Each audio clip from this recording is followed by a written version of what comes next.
magising ka na. Baka muli ka sa unang araw ng pasok. Sige po, inay.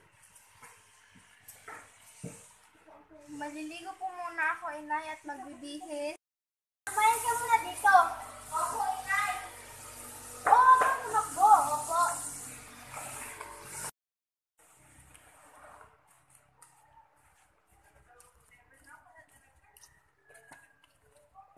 Oh, anak, huwag mong kalimutan na gawin parati ang mabuti, ha? Opo, inay. Sige, mauna ka na. Uy, bago ka palang ba dito? Tara, sabay na tayo. Ako nga pala si Rose. Ano pangalan mo? Teka muna, isa-isa lang. Okay, bago ako dito, ako nga pala si Jane.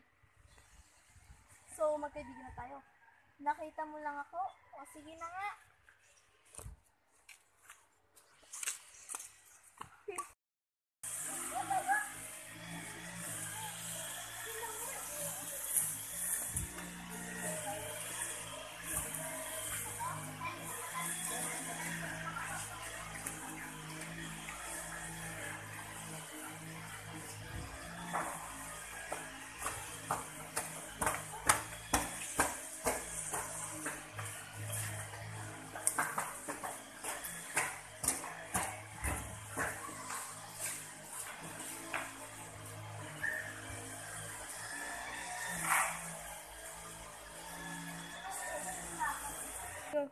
Ay, hindi pala ito ang aming silid-aralan.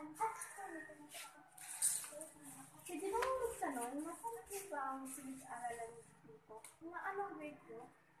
Grade 7 po. Nandun lang po sa kabirang. Pwede mo ba kami samahan? Wow! Halina kayo.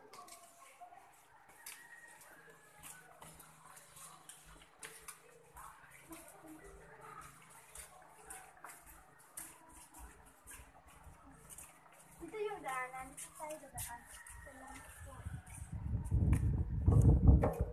Pabuhay ba kayo dito? Opo.